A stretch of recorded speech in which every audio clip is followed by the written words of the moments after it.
Salut! Bienvenue sur Mon Voyage Fruggy, la chaîne qui t'aide à partir à l'étranger. Aujourd'hui, on va parler du choc culturel inversé. C'est la partie 2. Donc dans la partie 1, je vais vous raconter en fait donc mon histoire, comment ça s'est passé quand je suis rentrée en France, après 2 ans aux USA en Californie. Et je vous donnais aussi donc mes conseils sur voilà, comment bien vivre votre retour en France après un séjour à l'étranger. Donc petit récap pour ceux qui n'ont pas vu la partie 1, mais je vous invite quand même à aller la voir. Donc voilà, j'ai vécu donc 2 ans en Californie, à San Francisco en tant qu'au pair. Et quand je suis rentrée, je suis passée par cette période un peu difficile que beaucoup d'anciens expats vivent, qui s'appelle donc le choc culturel inversé. Mais là en fait, c'est qu'on a passé tellement de temps à l'étranger, tellement de temps, on s'est habitué aux coutumes, aux habitudes, aux traditions, la façon de faire, etc. qu'on a vraiment changé. Et quand on revient donc en France, il y a un gros décalage qui est entre nous et notre environnement. Et c'est une période un petit peu de deuil qui est assez difficile des fois à passer, plus pour certains que pour d'autres. Mais en gros, voilà, c'est ça. Et c'est le fait d'avoir une espèce de choc culturel dans sa propre culture, parce qu'on a un peu oublié, ou on n'est plus habitué, etc. On a trop changé. Par rapport à ça, j'ai donc fait une story sur Instagram et vous m'avez posé des questions sur le sujet. Donc la première question qu'on m'a posée, c'était par rapport à la mentalité. Est-ce que c'était vraiment dur, voilà, la différence de mentalité quand je suis revenue en France? La réponse à ça, c'est oui. Pour moi, ça a vraiment été compliqué. Comme je l'avais expliqué dans la première vidéo, la Californie, c'est vraiment un monde à part, puisque c'est le monde de la tech, c'est le monde de l'entrepreneuriat, où c'est c'est libéral, c'est très ouvert d'esprit. D'être revenu en France, où on est plus sur la réserve, plus timide, même dans la modestie, je dirais, voire même sur la défensive en général face à l'étranger, etc., face à l'inconnu. Pour moi, ça a été du coup un rechoc culturel. Et ouais, la mentalité du coup pour moi était vraiment différente. Évidemment, ça reste un ressenti.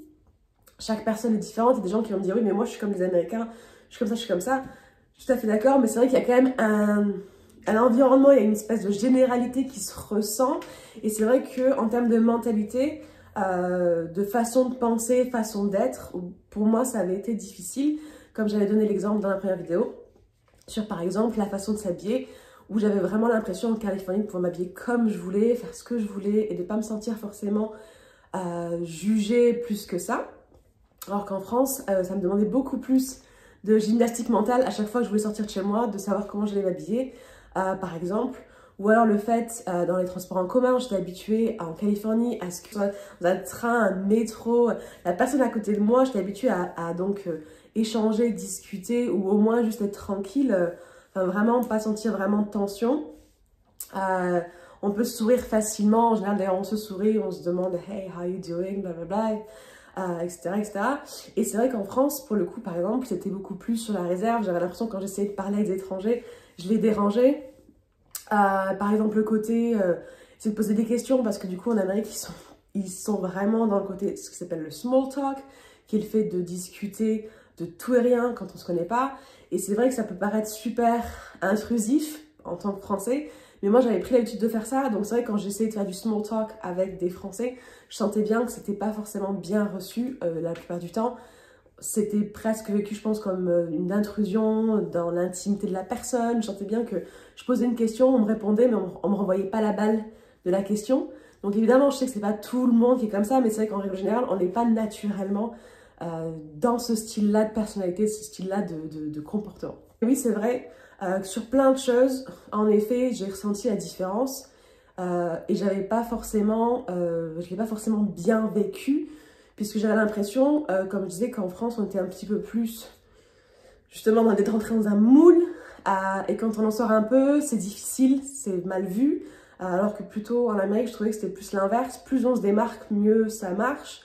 La deuxième question, c'était est-ce que le quotidien donc était fade comparé aux USA?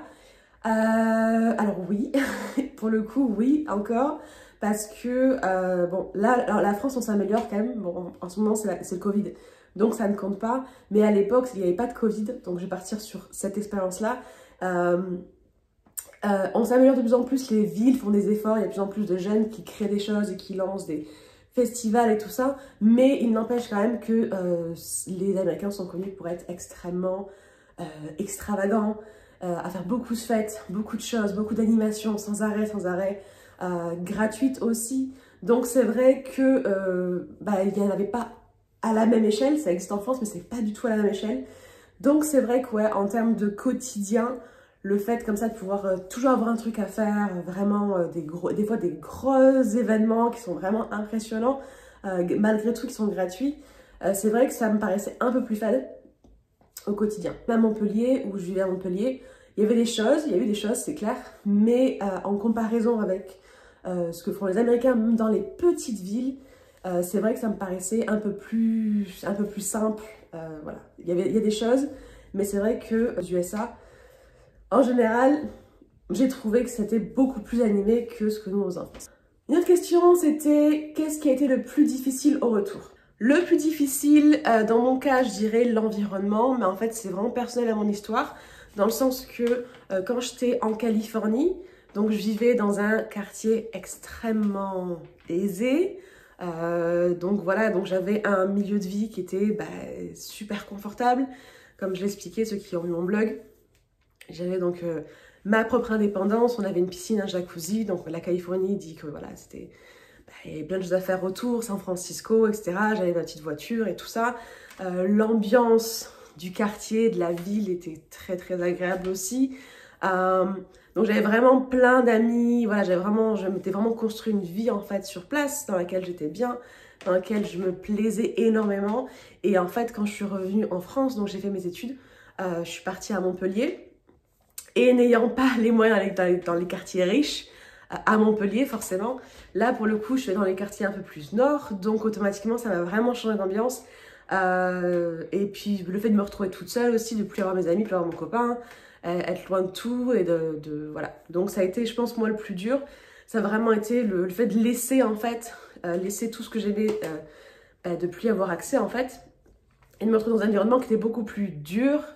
Façon de parler, quand je dis dur, hein, c'est voilà, un environnement qui était beaucoup plus froid, beaucoup plus dangereux aussi, beaucoup moins agréable, puisque comme je l'ai expliqué dans d'autres vidéos, quand j'étais à Montpellier, ça m'arrivait plein de fois de me faire suivre, d'avoir un peu des coups de froid comme ça, des petits oulala, peut-être pas être super rassurée et tout quand je marche toute seule, chose qui ne m'était pas arrivée du coup depuis longtemps aux US. Donc voilà, donc moi je pense que ça a été le plus dur, ça a été vraiment le changement radical d'environnement de vie, en plus du fait que j'avais voilà, tous mes amis et tout ça sur place aux US, la vie que je m'étais créée en fait. Je pense que ça a été vraiment ça l'un des trucs les plus difficiles quand je suis rentrée. L'autre question c'était qu'est-ce qui t'a changé le plus, qu'est-ce qui t'a fait le plus bizarre en revenant? Ce qui m'a fait le plus bizarre en revenant, ça a été les gens. Ça a été les gens dans le sens, comme je l'expliquais dans la première question, il y a une façon de faire, il y a une façon d'être en Californie qui est extrêmement bienveillante en général, très positive, on est... comment dire? Ils sont vraiment... ils s'extasient pour rien, tout est toujours génial. Et c'est vrai que nous, en tant que Français, souvent, on entend les Français qui disent que c'est hypocrite, que machin, c'est superficiel, etc., etc. Certes, c'est peut-être possible, mais à la limite, je préfère quelqu'un qui est super enthousiaste et joyeux pour rien, façon de parler, évidemment, qui va toujours être négatif, qui va jamais vouloir voir le bon côté des choses, ou essayer de réduire l'émotion et tout ça. Personnellement, c'est un avis personnel, mais voilà, moi je trouve ça plus agréable au quotidien. Donc c'est vraiment ce qui m'a fait le plus bizarre, c'est de me retrouver de nouveau face un peu à cette façon de penser qui est très, voilà, très, en général on voit plus le verre à moitié vide qu'à moitié plein. Je pense que ce qui m'a fait le plus bizarre, c'est que du coup j'avais plus trop l'habitude de ce genre de façon de dire les choses, de penser les choses, de se comporter. Je pense que ça a vraiment été de notre côté très pessimiste, se plaindre beaucoup. La prochaine question. Comment tu t'es sentie par rapport à tes amis qui n'ont pas voyagé? Alors, en fait, moi j'ai changé de ville. Comme j'expliquais tout à l'heure, j'ai changé de ville. Je suis passée donc de Montpellier. Je suis passée donc à Montpellier, alors que je suis Pays Basque. Donc en fait, techniquement, mes amis, je les ai pas beaucoup vus quand je suis rentrée des États-Unis. Et c'est vrai que quand je les ai vus, disons que voilà, on s'était perdu de vue déjà. Je pense que durant les 2 années, on s'était déjà un peu perdu de vue. Chacun fait sa vie. Moi, je suis en décalage horaire, je suis vachement occupée. Eux, ils sont occupés. On s'était déjà un peu perdu de vue déjà, je pense, durant les 2 années. Donc voilà. Donc pas vraiment plus à dire là-dessus. On avait déjà presque plus tellement de contacts déjà à l'époque quand je suis rentrée aux États-Unis. Et en plus, j'ai rechangé de ville derrière. Donc j'ai recommencé en fait à zéro et c'est vrai que je ne les ai pas beaucoup vus. Est-ce que tu avais l'impression de voyager dans le temps? Alors ça, un petit peu. Parce que comme je disais dans notre vidéo, en fait, le fait de partir à l'étranger, c'était vraiment la sensation. Donc avant d'être dans un moule avec mes croyances et tout l'environnement que je connaissais, tout ce que je connaissais en fait, je connaissais que là où j'avais grandi finalement. Et le fait d'aller voir autre chose ailleurs, ça fait vraiment exploser les croyances, ça fait vraiment exploser plein de choses. On se rend compte qu'en fait, les choses qu'on fait, il y a peut-être d'autres façons de faire, il y a peut-être d'autres façons de penser. Et donc, c'est vrai que je pense qu'en partant comme ça à l'étranger, il y a vraiment cette impression d'expansion où on ouvre son esprit, où on se rend compte de plein de choses. Donc, en effet, on fait 10 000 pas en avant, d'une certaine façon. Et en fait, le fait de revenir d'où on vient, il y a cette impression un peu de voyage dans le temps. C'est vrai qu'il y a cette sensation un peu de dire, comme si on partait dans le passé en fait, parce que tout est pareil, il n'y a pas vraiment de choses qui ont changé. Une autre question, c'est les gens ne comprennent pas ce que tu as vécu. Est-ce que tu t'es senti jugé et est-ce que tu as jugé les autres sur leur immobilité et incompréhension? Alors, ceux qui ne sont jamais partis, en effet, ne peuvent pas vraiment comprendre ce que j'avais vécu, ça c'est sûr. Pour tout ce qui est d'être jugé, dès qu'on parle d'un accomplissement, dès qu'on parle de quelque chose qu'on a fait qui sort un peu de l'ordinaire, souvent il y a une réaction un peu de genre ah, se la raconte, machin et tout. C'est pas toujours bien accueilli. On a plus tendance à vouloir jalouser ou rabaisser ce que la personne a fait en disant oui mais elle a réussi parce que ceci, elle a réussi parce que cela. Au lieu d'essayer d'être inspiré, de dire comment je peux faire moi aussi. Donc c'est vrai que du coup moi j'avais pas forcément trop envie à chaque fois de trop en parler parce que je savais que ça pouvait être pas forcément bien accueilli aux gens en tout cas qui ne l'ont jamais fait, parce qu'en général quand tu rencontres quelqu'un qui a fait un peu quelque chose de similaire, en général c'est super bien accueilli à l'inverse et tu peux vraiment discuter et partager tes ressentis. Est-ce que moi j'ai jugé les autres sur leur immobilité et leur incompréhension? Alors honnêtement oui, je vais pas mentir là-dessus. Surtout, en fait, je pense, quand j'ai démarré mon voyage, quand j'étais sur place, je pense que c'était là, en fait, où vraiment j'avais ce côté de faire ce que je faisais. Voir, en fait, les gens qui, eux, étaient restés en France, qui n'avaient jamais eu l'intention de faire autre chose, voilà, qui restaient vraiment dans la même ville, etc., avec aucun plan de déménager nulle part ou quoi que ce soit. À l'époque, ouais, mais après, avec le temps, forcément, je me suis rendu compte qu'en fait, il n'y avait pas besoin de les juger, que finalement, chacun est différent, que moi, c'était mon envie, mon besoin, j'avais ce besoin de faire ça, et pour être bien, et pour grandir, et tout ça, et qu'en fait, finalement, tout le monde n'a pas les mêmes besoins, les mêmes envies que moi, et c'est normal, et c'est très bien comme ça. Donc, j'avais pas besoin, en fait, de juger. L'important, en fait, dans la vie, c'est d'être heureux. Donc, si moi, ce qui me rendait heureuse, c'était de faire ça, je faisais ce que j'avais envie de faire. Mais finalement, si des gens, ce qui les rendait heureux, c'était de vivre, de naître, vivre, grandir, avoir leurs enfants, etc., au même endroit que leurs parents, etc., et tout, et de vraiment pas bouger, si c'était ça qui les rendait heureux, c'était pas quelque chose de mal, c'était pas quelque chose que je pouvais juger, parce que ce qui compte finalement, c'est de faire ce qui nous rend heureux. Ma façon de vivre n'est pas forcément faite pour tout le monde, et vice-versa. Donc c'est quelque chose que j'ai jugé au début, quand je suis partie, mais après avec le recul je me suis rendu compte qu'en fait non, c'était pas, il n'y avait pas besoin de juger les gens qui faisaient pas comme moi, c'était pas, voilà, ce qui comptait c'était d'être bien, d'être une bonne personne, d'être heureux dans notre vie, et c'est tout. Et si on veut rester 40 ans dans la même ville, et ainsi de suite, il y avait vraiment rien de mal à ça. Est-ce que je me suis sentie à l'écart? C'est la prochaine question. Alors je me suis pas vraiment sentie à l'écart, parce que moi, donc, comme je dis, je suis rentrée dans une école de commerce. Je me suis très vite intégrée, mais après, c'est sûr qu'il y avait un décalage. Mais vraiment, j'ai pas eu de problème. Je me suis très bien intégrée dans mon école, donc à ce niveau-là, j'ai pas eu de problème. Donc voilà pour les questions-réponses.